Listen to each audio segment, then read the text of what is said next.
애기들 키우고 그러느라고 육녀전도에는 바람 잘 날이 없는데 그 속에서도 시험을 이기고 하나님의 영광을 우리 육녀전도회가 많이 드러낼 수 있도록 기도해 주시기 바랍니다.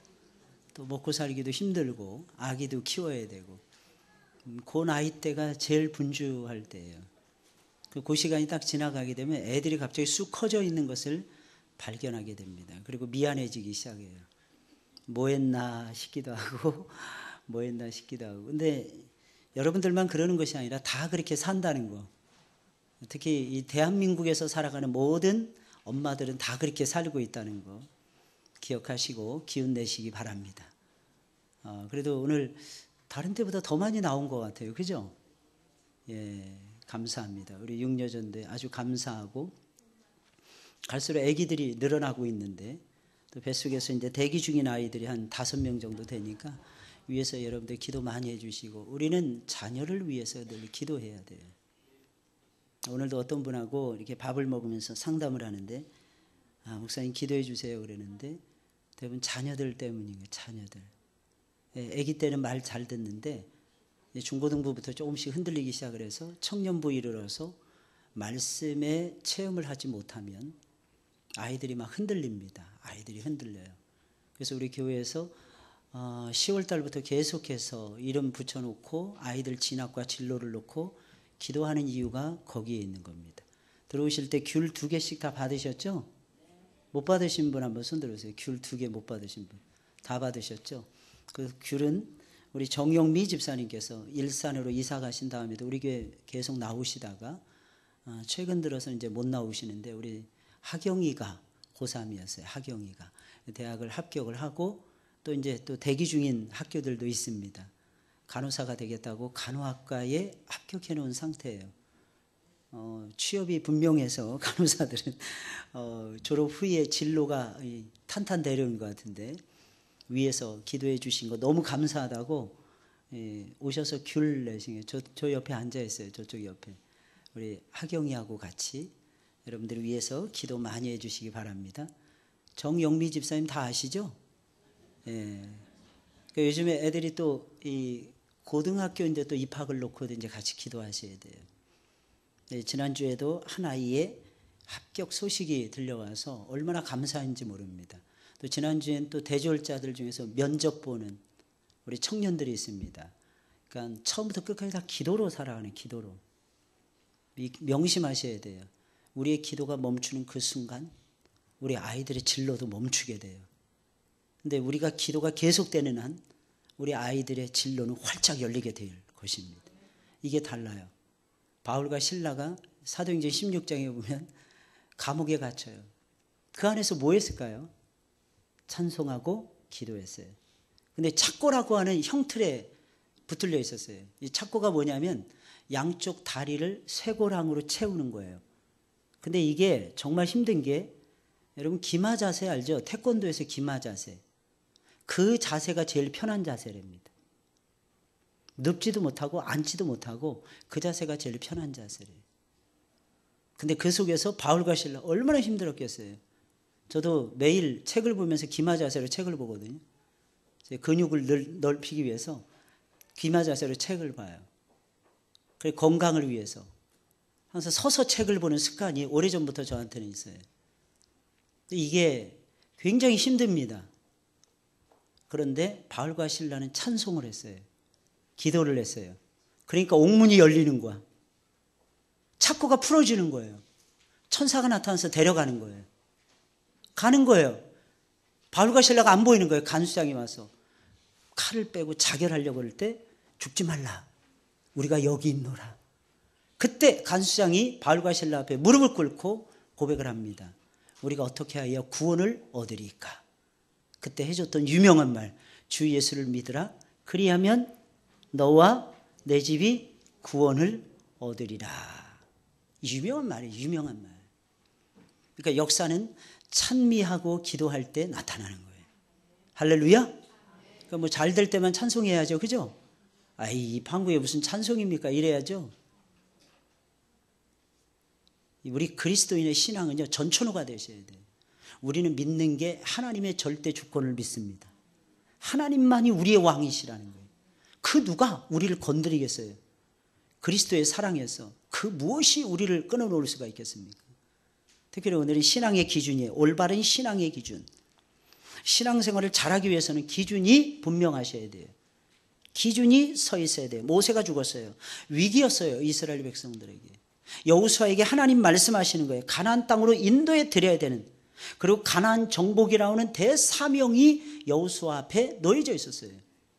그냥 들어가서 차지하는 땅이 아니었어요. 가나안에 31개의 왕이 진치고 버티고 있었어요.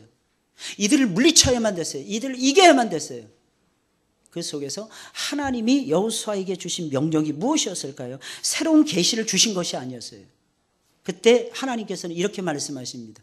내가 모세에게 준 그 말씀을 묵상하고 그 말씀을 기준으로 삼아서 좌로나 우로나 치우치지 않는다면 너의 가는 길이 형통하리라.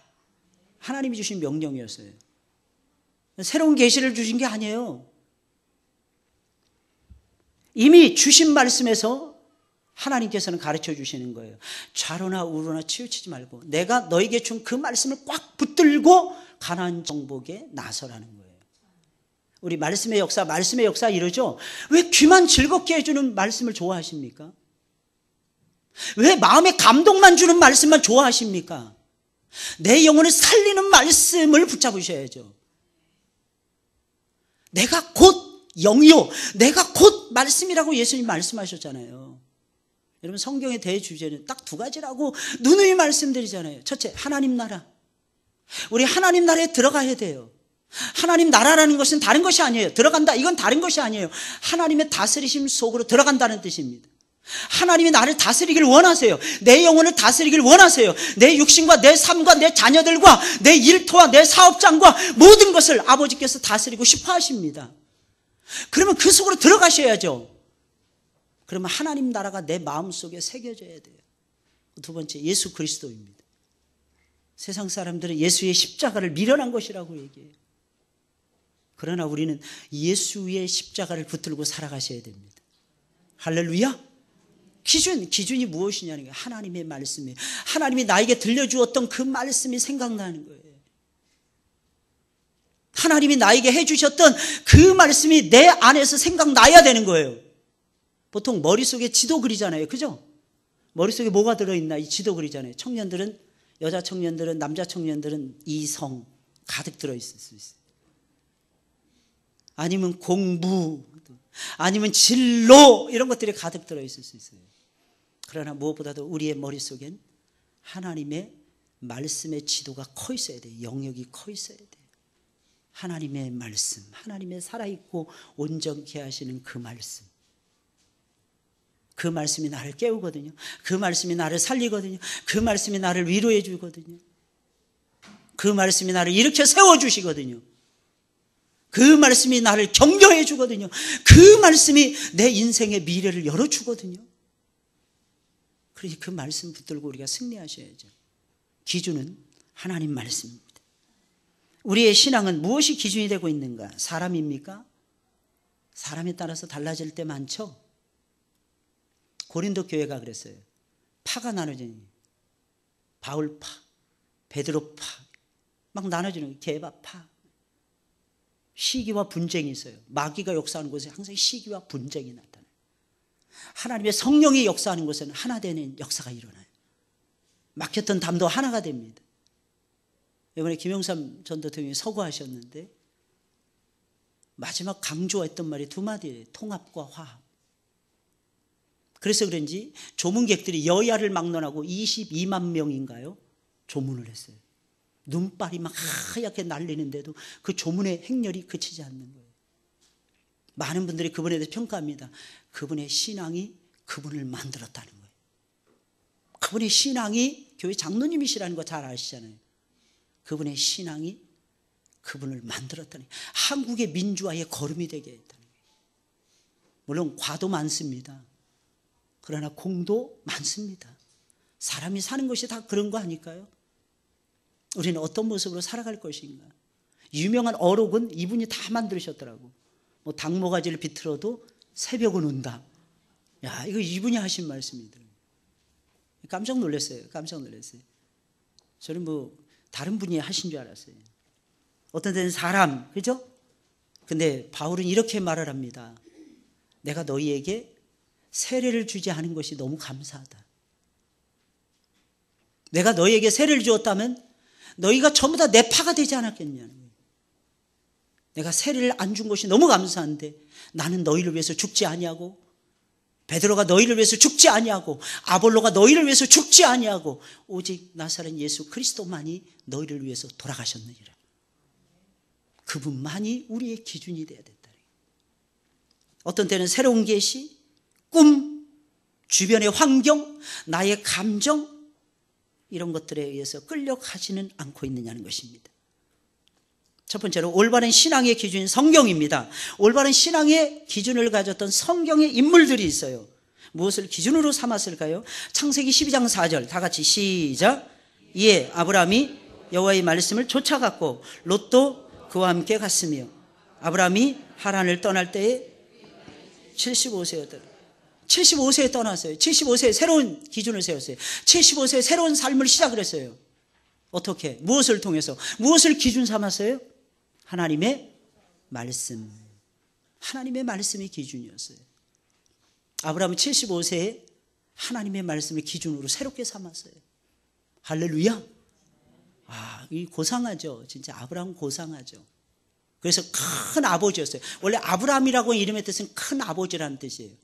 근데 하나님께서 그 아버지를 아브라함으로 바꿔줬어요. 오늘은 본문의 말씀에는 아브라함으로 나오는데 아브라함으로 바꿨어요. 이것은 열국의 아비, 민족의 아비라는 거예요. 큰 민족을 이룰 사람으로 바꿔주시는 거예요. 이게 아브라함의 모습이었어요. 이때 아브라함이 우상장수였어요.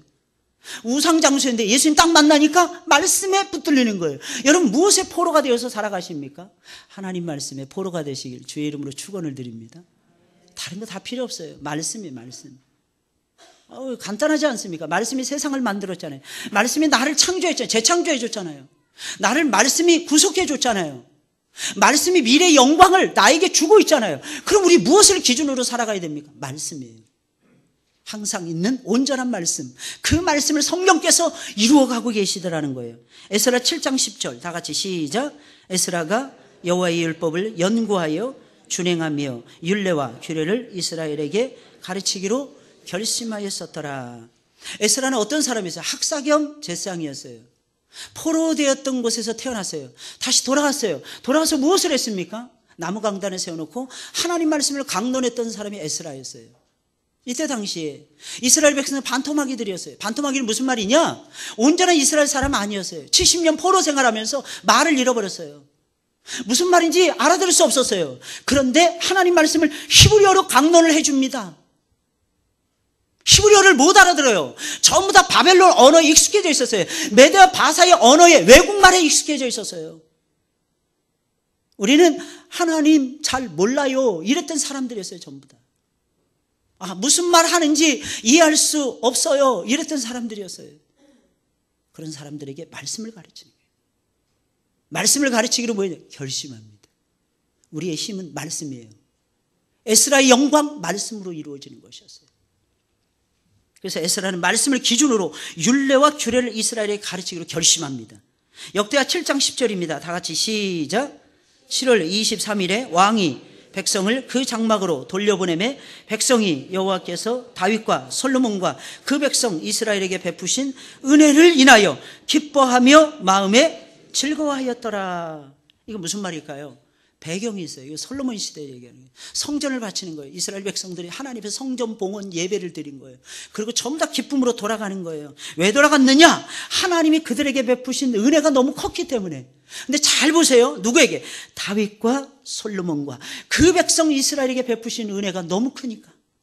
이 가장 큰 은혜가 무엇일까요? 하나님의 말씀하심의 은혜였어요. 다윗은 시편의 절반 이상을 기록했다고 말씀을 드렸어요. 여러분들의 마음속에 무엇이 기준이 되고 있습니까? 하나님 말씀이 기준이 되었으면 좋겠어요. 결정적일 때는 말씀 따라가셔야 되는 거예요. 역대하 34장입니다. 다 같이 시작. 왕이 자기 처소에 서서 여호와 앞에서 언약을 세우되 마음을 다하고 성품을 다하여 여호와를 순종하고 그 계명과 법도와 율례를 지켜 이 책에 기록된 언약의 말씀을 이루리라 하고. 이게 누가 하는 게? 왕. 여기서 말하는 왕은 누구일까요? 요시야 왕이에요. 요시야 왕. 요시야 왕은 몇 세의 왕이 됐어요? 8살. 몇 살이요? 8살. 8살이면 우리 교회 누구일까요? 누구일까? 예? 정윤이가 왕이 된 거예요. 정윤이. 이스라엘의 왕이, 유다의 왕이 되었어요. 정윤이가. 모르겠어요. 정윤이는 얼마나 예배를 잘 드리는지 잘 모르겠는데 그 동생은 예배를 너무 잘 드려요. 우리 승윤이만 보면 막 탐복을, 승윤이한테 별명을 지어줬어요. 제가 예배돌이라고. 예배돌이. 예배를 너무 사랑하는 거야. 아기가 이제 4살인가요? 승윤이가 한국 나이로 4살인가 이렇게밖에 안 됐어요. 우리는 이 세상에서 무엇을 제일 사랑해야 될까요? 하나님. 그리고 뭘 사랑해야 될까요? 말씀. 그리고 뭘 사랑해야 될까요? 예배. 이 전부 다 이게 포괄적으로 예배를 드리게 되면 하나님 만나요. 예배를 드리게 되면 말씀이 들려와요. 할렐루야. 그러니까 어떻게 돼요? 하나님 체험하는 거예요. 이 세상 제일 위대한 거, 제일 행복한 시간, 하나님을 체험하는 시간이에요. 무엇이 여러분들을 기쁘게 합니까? 무엇이 여러분들을 기쁘게 하십니까? 무엇이 여러분들을 즐겁게 하십니까? 무엇이 우리에게 위로를 줍니까? 하나님 체험하는 거예요. 이것만큼 좋은 것이 이 땅에서 무엇이 있겠습니까? 아까 오전에 예레미야에 대해서 말씀드렸잖아요. 자기가 원하는 것을 단 한 가지도 이룬 적이 없어요. 평생 실패했어요. 그런데 예레미야는 성공한 선지자였어요. 이유가 무엇입니까? 가슴에 하나님이 계셨어요. 그리고 하나님의 말씀이 있었어요. 그 말씀을 외치는 것이 예레미야에겐 최고의 기쁨이었어요. 어떻게 외쳤을까요? 울면서 외쳤어요. 늘 눈물 흘리면서 외쳤어요. 그래도 백성들은 반응이 없었습니다. 그럼에도 불구하고 예레미야는 하나님을 선포합니다. 그리고 하나님의 뜻을 나타냅니다. 참 놀랍지 않습니까? 정말 놀라운 역사예요. 놀라운 역사. 요시야 왕 8살의 왕이 돼요. 16살 될 때부터 결심합니다. 그때부터 개혁을 일으켜요. 16살에 26살에 개혁을 완성을 합니다. 야, 정말 대단한 임금. 아버지가 아하스 왕이었어요. 유다의 왕 중에서 제일 끔찍하도록 악한 왕, 므낫세보다 훨씬 더 악한 왕 요아스였어요. 할아버지가 므낫세였어요. 그러니까 100년 가까이 이스라엘 땅 전체가 우상덩이였어요. 성전에도 우상이 세워졌어요. 예루살렘 성전에는 법궤 외에는 들어갈 수가 없어요. 그 뜰에는 번제단 외에는, 물두멍 외에는 놓을 것이 없었어요. 거기다 우상이 잔뜩 있는 거예요. 그 우상을 전부 다 헐어냅니다. 전부 다 끄집어 내립니다. 누가? 요시야 왕이. 요시야 왕이. 성전을 수리하다가 신명기의 말씀을 발견합니다. hil기야라는 대제사장이 와서 읽어줍니다. 그때 옷을 찢어요. 그때 하나님 앞에 엎드립니다. 애통합니다. 요시야가. 그러면서 그때 나이가 16살밖에 되지 않았어요. 다윗이 부름받았을 때 16살, 골리앗을 쓰러뜨렸을 때 16살. 죄송합니다. 16살 이후에 부름받은 사람은 별로 소망이 없어. 유명한 사람들은 다 일찍 부름받더라고요. 기억하셔야 돼요. 그럼 나는 어떻게 됩니까? 지금이라도 늦기 전에 더 말씀 붙잡으셔야죠. 50에, 60에, 70에 부름받았던 그때 내가 16살이다 이렇게 생각하셔야죠. 그리고 새로워지셔야 되는 거예요. 요시야 왕은 말씀을 기준으로 개혁에 엄청난 드라이브를 겁니다. 말씀이 절대 기준이었어요. 사도행전 17장 2절입니다. 바울이 자기의 규례대로 저희에게로 들어가서 새 안식일에 성경을 가지고 강론하며, 바울은 특징이 있었는데 구약의 성경이 능통했어요. 구약의 성경을 가지고 성경 공부를 가르칩니다. 세미나를 열 때도 성경을 가지고 세미나를 엽니다. 사람들에게 각인시켜줍니다. 설교할 때도 성경을 가지고 설교를 합니다. 이게 사도 바울의 마음이었고 사도 바울의 생각이었어요. 뭘 했다는 거예요? 성경을 가지고 강론하는 거예요. 여기가 어디였을까요? 데살로니가. 바울의 아브라함의 신앙, 에스라, 솔로몬, 요시아의 개혁, 사도 바울의 복음 증거 전부 다 한결같이 하나님의 말씀이 기준이었어요. 우리의 삶의 기준이 무엇이 되어야 될까요? 하나님 말씀. 그럼 그릇된 기준을 가졌던 사람들이 또한 등장을 하고 있어요. 창세기 12장 4절입니다. 다 같이 읽어볼까요? 시작. 이에 아브라함이 여호와의 말씀을 쫓아갔고 롯도 그와 함께 갔으며 아브라함이 하란을 떠날 때에 그 나이 75세였더라. 아브라함 말고 여기서 롯이라고 하는 인물이 등장해요. 롯은 어떻게 갔을까요? 롯은 말씀을 따라가지 않고 아브라함을 따라갔어요. 똑같이 새 출발하는 건 맞습니다. 그런데 아브라함은 말씀 따라간 것이고 롯은 아브라함을 따라간 거예요. 이게 무슨 뜻이에요? 사람이 기준이 되었다는 거예요. 사람이 잘해주면 열심히 하고 사람이 칭찬해주면 잘하고, 이런 신앙은 사람에 의해서 휘청휘청거리는 신앙이에요. 사무엘상 15장 24절입니다. 시작. 사울이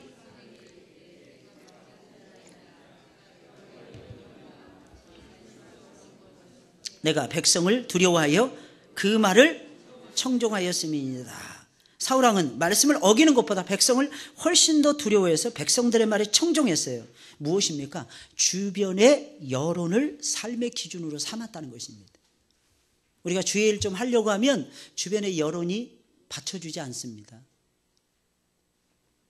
꼭 사람들이 좋습니다 이럴 것 같죠? 뭔가 선한 일을 하자고 하면 사람들이 이거 좋습니다, 이 일에 우리 빨리 시작합시다 이럴 것 같죠? 그렇게 안 합니다. 그럼 포기해야 될까요? 사울은 거기에 끌려갔어요. 그런데 다윗은 끌려갔습니까? 안 끌려갔어요. 사울은 끌려갔어요. 왜? 사울에게는 환난이 없었기 때문입니다. 다윗은 안 끌려갔어요. 왜? 환난이 많았기 때문입니다. 그 환난 중에 다윗은 알았어요. 모든 것을 다 잃어버려 봤어요. 잃어버려 보니까 하나님이 최고라는 것을 깨닫게 되었던 것입니다. 이 세상에 다 없어져도 하나님의 뜻만 있으면 내가 살 수 있구나. 내가 가지고 있는 모든 것을 다 잃어버린다 할지라도 아버지의 뜻이 나에게 있다면 내가 다시 시작할 수 있구나. 이걸 알았던 사람은 다윗이었어요. 그런데 사울은 실패한 적이 없었어요. 마지막에 실패합니다. 처참하게 실패해요. 그래서 사울은 어떻게 합니까? 죽음으로 가는 거예요. 이게 여론을 따라가시면 안 돼요. 하나님 말씀을 따라서 움직이시는 여러분들이 되시길 주의 이름으로 축원을 드립니다. 또한 그릇된 기준을 가졌던 사람 한번 볼까요? 창세기 13장 10절 11절이에요. 롯인데 다 같이 시작. 이에 롯이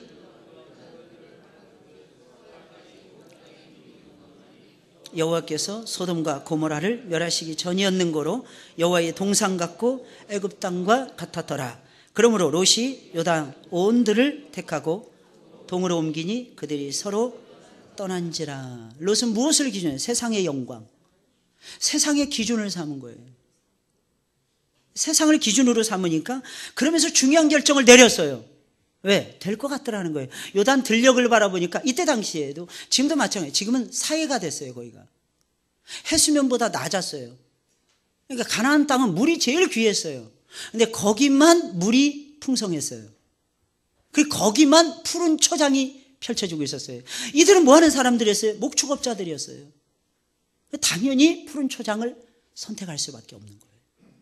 근데 문제는 여기가 하나님 마음에 안 들었다는 거예요. 가나안 땅 전체를 봤을 때 가나안 땅 전체가 하나님 앞에 범죄했는데 그 중에서 특히 더욱 범죄했던 지역이 소돔과 고모라였어요. 거기로 들어가는 거예요. 사실 우리는 세상 등지고 십자가를 보셔야 됩니다. 오히려 죽는 길을 선택하셔야 돼요. 그러면 여러분들 살아나게 될 것입니다. 이게 내가 잘 되는 길, 이거 너무 좋아하지 마시고 하나님의 뜻이 거기 있는가 살펴보셔야 돼요. 이때 아브라함은 이렇게 얘기하잖아요. 내가 좌하면 우하고 내가 우하면 좌하리라.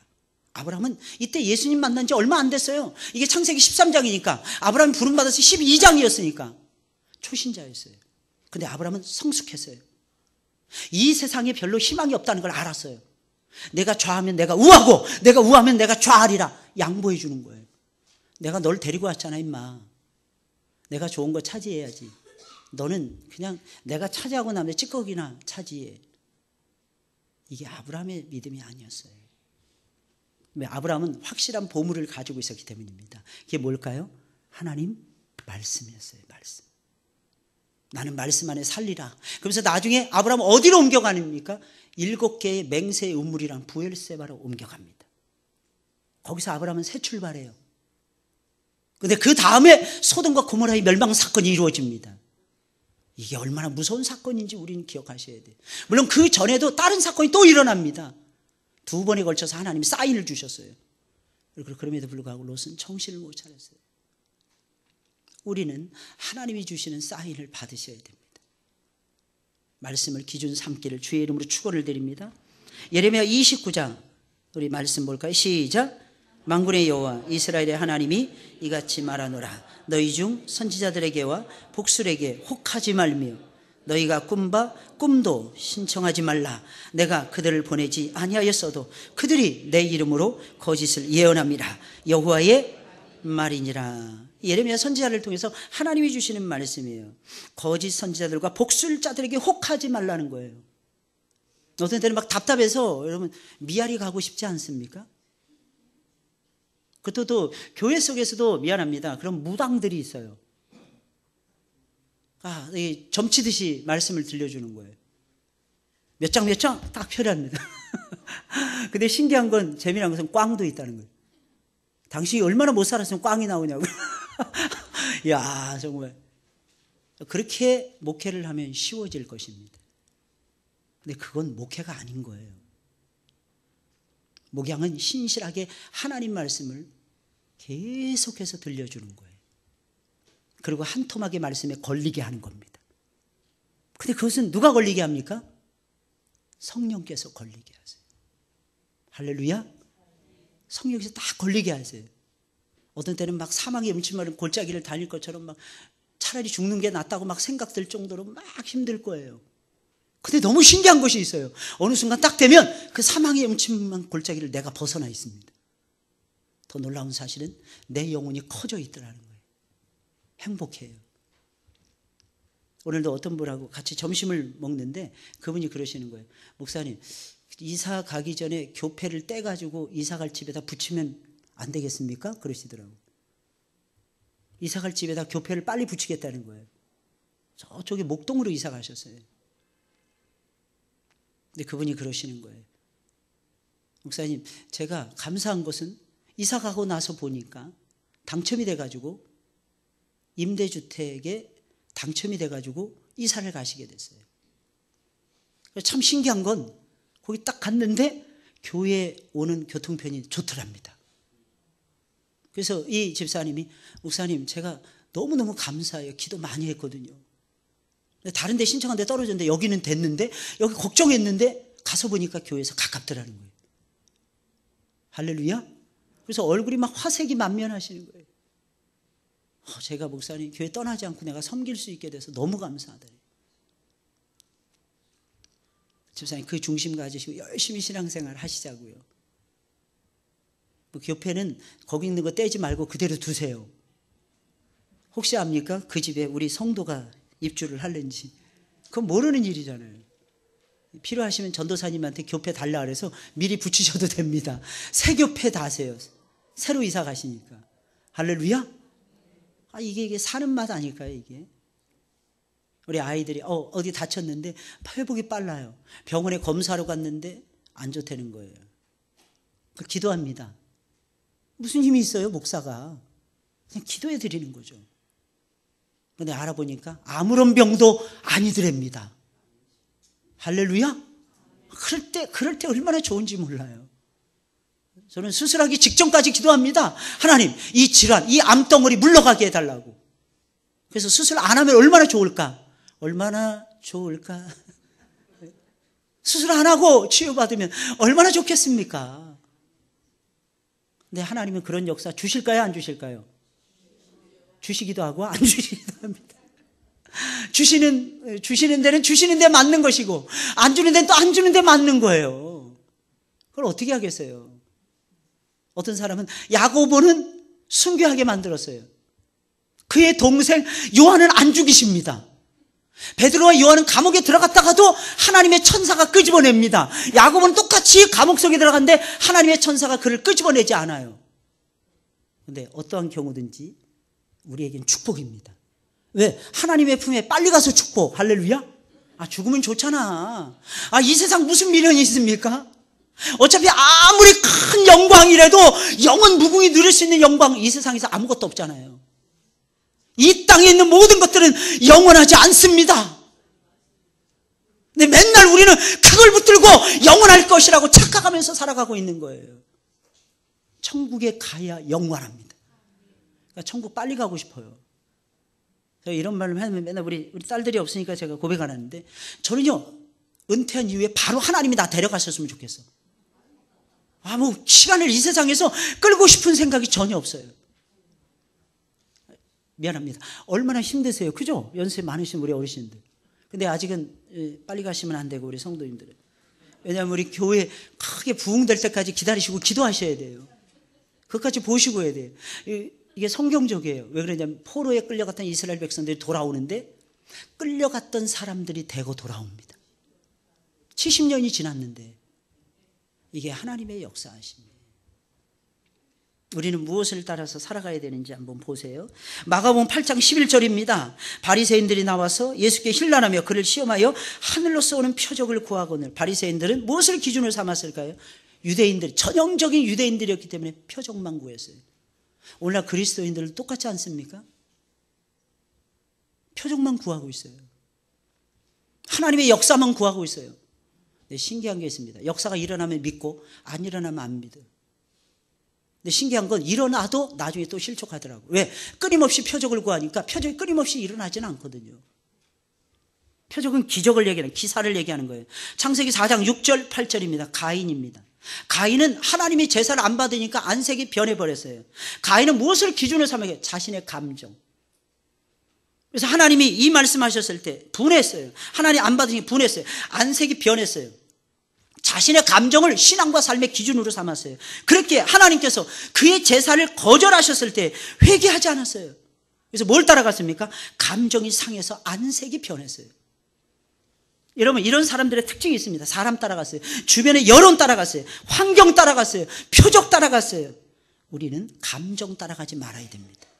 우리는 말씀 따라가야 돼요. 할렐루야.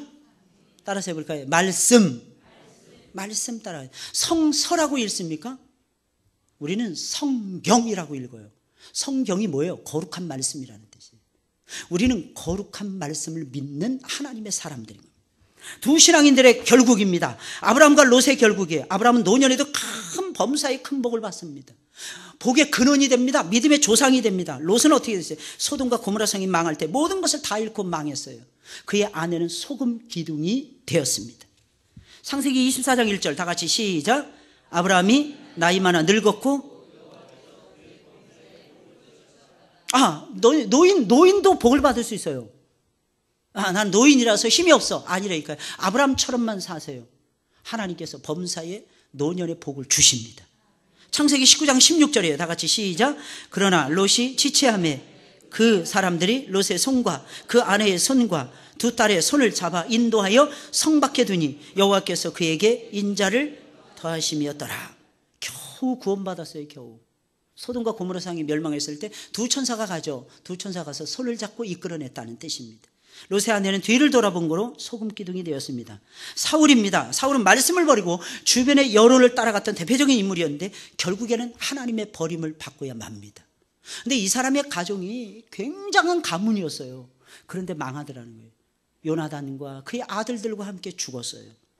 사무엘상 15장 23절입니다. 이는 거역하는 것은 사술의 죄와 같고 완고한 것은 사신 우상에게 절하는 죄와 같음이라. 왕이 여호와의 말씀을 버렸으므로 여호와께서도 왕을 버려 왕이 되지 못하게 하셨나이다.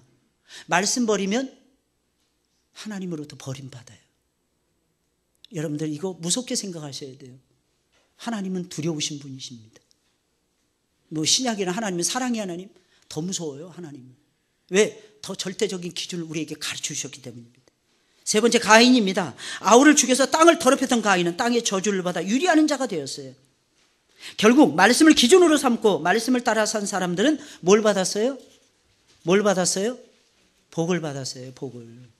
한번 끝까지 한번 말씀 붙들고 한번 가보세요. 그 사람들은 복을 받았어요. 그러나 사람이나 환경이나 자신의 감정을 따라 산 사람들은 전부 다 실패했어요. 그럼 복 있는 사람은 어떤 사람입니까? 두말할 필요도 없이 말씀을 따라가는 사람들입니다. 이런 사람들은 기억하셔야 돼요. 시절을 쫓아 과실을 맺어요. 하나님 말씀은 주야로 묵상하셔야 돼요. 이스라엘 백성들 상범제 드렸어요. 아침 저녁으로 상범제 드렸어요. 무엇을 의미하는 것입니까? 아침에도 말씀 묵상, 저녁에도 말씀 묵상이었어요. 열왕기상 18장의 말씀을 보면 800명의 바알과 아세라의 선지자와 엘리야 선지자가 대적을 합니다. 다 양보해요. 갈멜산에서 대전투가 접전이 벌어집니다. 신기한 거는요, 엘리야 선지자가 저녁 소제 드릴 때쯤 돼서 하나님 앞에 불로 응답해달라고 기도합니다. 왜 그랬을까요? 다 양보하고 싶어서? 물론 그런 뜻도 있었어요. 그 소제 드릴 때가 이스라엘 백성들이 그나마 남아있었던 하나님이 말씀하시는 숨겨진 7,000명의 사람들이 하나님 앞에 기도하는 시간이었어요. 생각해보세요. 겉보기에는 800대 1이었어요. 근데 실제로는 7,001대 800이었던 것입니다. 하나님의 종들이 더 많았어요. 엘리야는 혼자가 아니었던 것입니다. 그 시간을 잊어서는 안 돼요. 어떠십니까? 하나님 말씀 주야로 묵상하고 계십니까? 죄송한 얘기지만 아침 저녁으로 드라마에 묵상하고 계십니까? 드라마는 아주 재밌죠? 성경은 10분만 읽어도 지루한데 드라마는 1시간을 읽어도 고개 끄덕끄덕합니다. 얼마나 은혜가 되는지.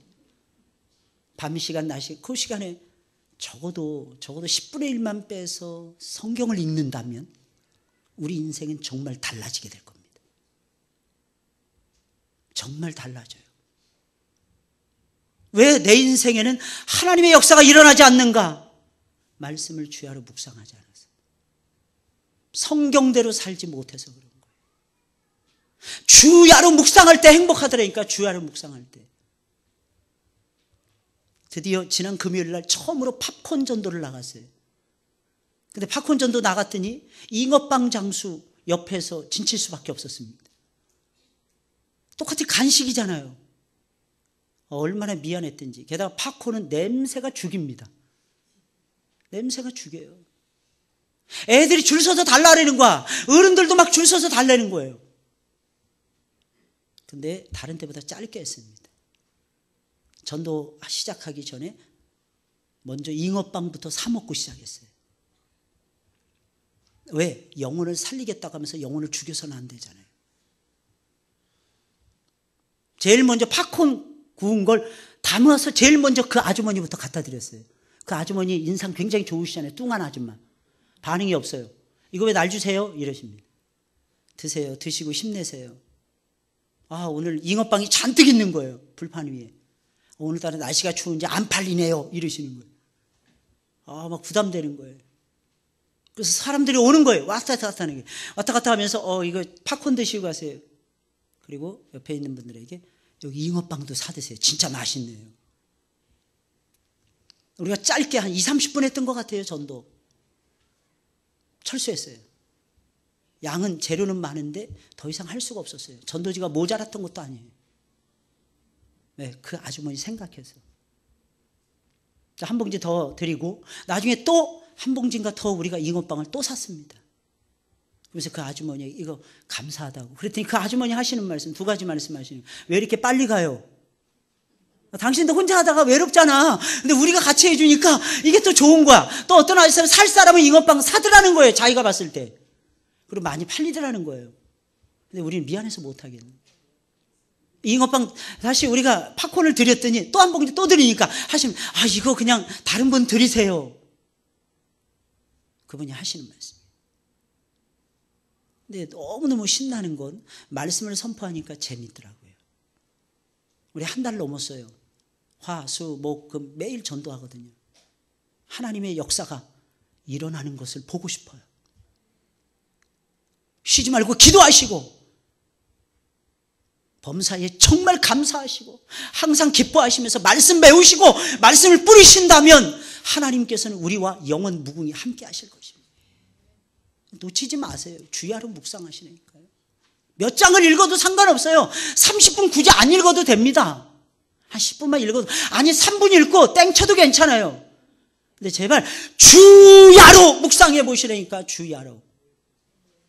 내 영혼이 사는가 죽는가, 나에게 하나님의 역사가 일어나는가 일어나지 않는가, 내 새끼들 속에서 하나님의 능력의 역사가 나타나는가 나타나지 않는가 체험을 해 보시라니까요. 안 해보고 기죽지 마시고, 안 해보고 역사가 없다고 말하지 마시고 주야로 묵상해 보시라니까. 주야로. 성경은 어떤 책입니까? 성경은 하나님의 책입니다. 이 세상 모든 책은 사람이 지었어요. 성경은 하나님이 지으신 책이에요. 베드로서 1장 21절, 예언은 언제든지 사람의 뜻으로 낸 것이 아니요 오직 성령의 감동하심을 입은 사람들이 하나님께 받아 말한 것이니라. 성경은 하나님의 책이에요. 말씀의 전달자들을 세웠어요. 구약시대는 선지자들을 세웠어요. 신약에는 예수님이 직접 오셨어요. 아들을 통해서 예수님, 하나님이 말씀하셨어요. 직접 말씀하셨어요. 마지막 때는 아들을 통해서 말씀하셨다는 것은 마지막 때는 말세를 얘기하는 거예요. 마지막 때는 예수님이 오신 때를 얘기하는 거예요. 2000년 전에 예수님 말씀하셨어요. 그 다음에 예수님이 가신 다음에는 사도들을 통해서 말씀을 하시는 것입니다.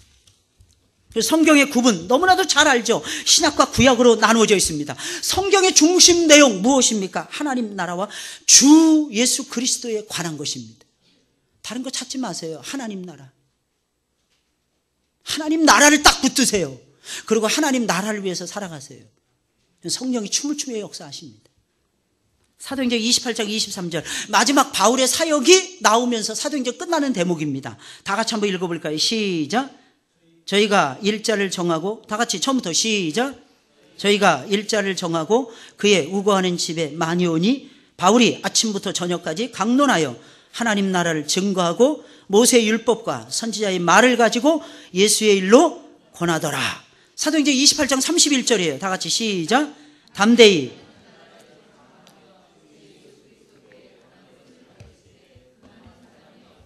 뭘 가르칩니까? 도대체 뭘 나누기를 원하세요? 하나님이 나를 다스리신다는 거예요. 그의 나라에 내가 들어가고 그의 나라의 주인이신 예수 그리스도를 나의 왕으로 모시고 그러면 되는 거예요. 예수님이 주인이십니까? 예수님이 주인이셔야 돼요. 내가 주인입니까? 그럼 육신적 그리스도인입니다. 교회 안에는 두 종류의 그리스도인이 있다 그랬어요. 예수님을 영접하긴 영접했는데 내가 주인인 거예요. 그걸 육신적 그리스도인이라 그래요. 근데 예수님을 주인으로 삼은 사람들이 있어요. 그런 사람들을 영적 그리스도인이라 그래요. 살아있는 신령한 그리스도인이라 합니다. 누가 주인이십니까? 무엇에 바쁘십니까? 무엇을 기준으로 살아가고 계십니까? 구약과 신약은 어떤 관계를 가지고 있습니까? 구약은 그림자예요. 신약은 실체였습니다. 잘 보세요. 구약에는 하나님 나라가 에덴 동산으로 묘사되어 있어요. 가나안 땅으로 묘사되어 있어요. 신약에는 하나님 나라라고 얘기해 주고 있어요. 실체가 드러난 거예요. 예수님 오시고 나서. 구약에는 예수님이 어린 양으로 묘사되었어요. 다양한 일꾼들로, 왕으로, 제사장으로, 선지자로 묘사되었어요. 그런데 예수님께서 오신 다음에 하나님의 아들이신 예수님이라고 소개하시는 거예요. 실체입니다. 실체. 그래서 완성된 하나님의 말씀은 이미 완성되었습니다. 우리가 주의해야 될 내용 중에 하나는 성경 계시가 지금도 계속되고 있는가 하는 부분이에요. 어떤 이상한 영을, 잘못된 영을 받은 사람들은 지난날에는 성경에 나타나지 않은 계시들이 오늘날에는 자기 자신들에게 주어지고 있다고 주장합니다. 이게 하나님의 교회예요. 하나님의 교회 아시죠? 그리고 신천지, 그리고 예수 중심 교회, 이런 교회들이 다 그런 교회들이에요. 자기들이 계시를 더 받았다는 게, 성경 계시 말고 더 초자연적인 계시. 이것은 대단히 잘못되고 아주 위험한 사상입니다. 다음에 말씀을 보게 되시면 성경 계시가 지금도 계속될 수 있는지 알 수가 있어요. 요한계시록 22장이에요. 우리 다 같이 한번 읽어볼까요? 시작. 내가 이 책의 예언의 말씀을 듣는 각인에게 증거하노니 만일 누구든지 이것들 외에 더하면 하나님이 이 책에 기록된 재앙들을 그에게 더하실 터이요 만일 누구든지 이 책의 예언의 말씀에서 제하여 버리면 하나님이 이 책에 기록된 생명나무와 및 거룩한 성에 참여함을 제하여 버리시리라. 아멘, 아멘. 우리가 주의해야 되는 것이 무엇입니까? 기록된 말씀 밖에 넘어가지 않는 겁니다. 그래서 다른 예수를 전파하고 다른 영을 받고 다른 복음을 전하는 것입니다. 말씀 밖에 넘어가니까. 성경은 분명히 말을 하고 있어요. 뭐라고 얘기하고 있어요? 다른 복음은 없다. 다른 복음은 없다. 성경 속에 우리의 구원과 삶에 대한 모든 교훈이 다 들어져 있어요. 자, 한번 볼까요? 갈라디아서 1장 7절 다 같이 시작. 다른 복음은 없나니 다만 어떤 사람들이 너희를 요란케 하여 그리스도의 복음을 변하려 함이라. 성경은 세 가지 큰 특징이 있다고 말씀드렸죠. 그죠? 세 가지 중요한 특징 잃어버리지 말아야 됩니다. 첫째, 영원합니다. 푸른 마르고 꽃은 시드나 하나님 말씀은 영영이 서리라 그랬어요. 또한 하나님 말씀은 진리성이 있어요. 진실합니다. 신실합니다. 거짓말을 하실 수 없는 하나님이 주신 것이기에 그 말씀 역시 진실합니다. 신실합니다. 그래서 우리는 진실하신 하나님의 말씀을 통해서 뭘 얻습니까? 소망과 안위를 얻어요. 히브리서 6장이에요. 다 같이 시작.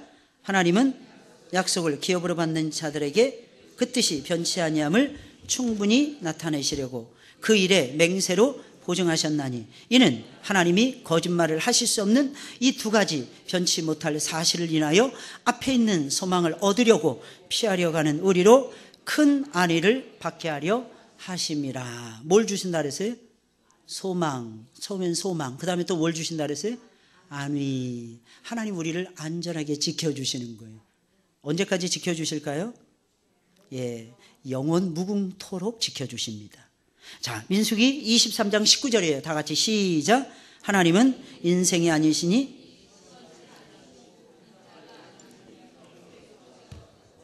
어찌 그 말씀하신 바를 행치 않으시며 하신 말씀을 실행치 않으시랴. 그러니까 참고 계셔야 돼요. 인내하고 계셔야 돼요. 하나님 말씀 들었잖아요. 왜 이렇게 빨리 안 이루어져? 기다리셔야 돼요. 하나님 말씀 속에서 내가 변해야 돼요. 그 다음에 하나님 말씀이 역사하는 거예요. 하나님은 나에게 관심이 있다니까요. 나는 안 바뀌어지고 맨날 좋은 것만 달라고 그러니 하나님이 주시겠어요? 하나님도요 안 속으십니다. 좋은 거 주면 좋은 거 먹고 하나님을 멀리할 것이 뻔하더라는 거예요. 그래서 하나님은 속사람을 강건하게 먼저 하시는 거예요. 여러분들의 속사람이 변화되시길 주의 이름으로 축원을 드립니다. 세 번째, 성취성이에요. 하나님 말씀 반드시 이루어집니다. 할렐루야. 그러니 말씀 붙들고 살아가자고요. 마태복음 24장 다 같이 시작. 내가 진실로 너희에게 말하노니 이 세대가 지나가기 전에 이 일이 다 이루리라. 재미난 거. 이 세대가 지나가기 전에 이 일이 다 이루리라. 하나님 말씀은요 어김없이 이루어진다는 거예요. 시편 33편 시작. 저가 말씀하심에 이루었으며 명하심에 경고히 섰도다. 말씀하심에 어떻게 됐다고요? 이루었어요. 명령하시니까 어떻게 됐어요? 경고히 서는 거예요. 여러분들 그렇게 되시길 주의 이름으로 축원을 드립니다. 우리는 무엇을 기준으로 살아가야 될까요? 말씀. 여러분들에게 말씀이 있나요? 아멘. 우리에게 말씀이 있어요. 그러지 않으면 우리가 믿을 수 있나요? 그러지 않으면 우리가 어떻게 삽니까? 말씀이 있으니까 우리가 사는 거예요. 근데 말씀이 어떻게 될까요? 풍성해져야 돼요. 여기 보세요. 이 컵에 물이 있는데 이 물이 모든 사람이 마시려면 콸콸콸콸 흘러 넘쳐야 되잖아요. 성경 말씀도 똑같아요. 우리 뱃속에서 성경 말씀이 콸콸콸콸 흘러 넘쳐야 돼요. 그게 생수의 강물입니다. 그게 내 영혼을 살려요. 우리 아이들의 영혼을 살려요. 우리 직장 동료들의 영혼을 살립니다. 신통하고 방통해. 그 말씀이 아무것도 아닌 것 같은데. 그래서 세례요한은 그 말씀 붙들고 목베임을 당하면서도 말씀 붙들고 끝까지 가는 거예요. 이게 예수 믿는 사람들의 삶인 것입니다. 할렐루야. 한번 따라서 해볼까요? 죽으면 죽으리다. 이 말씀을 가지셔야 돼요. 더 신기한 건 죽으면 삽니다. 신기한 게 있어요. 죽으면 죽으리다 이러면 죽으면 살아요. 살고 싶어서 막 너무 아둥바둥하면 죽습니다. 우리는 죽기 위해서 사는 사람들이에요. 예수 믿는 사람들 전부 다 죽어야 돼요.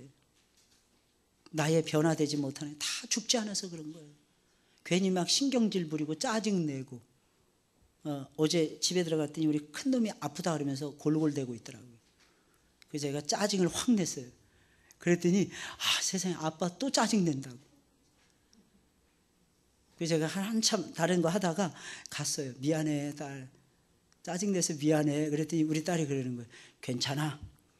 토라진 거예요. 토라진 거예요.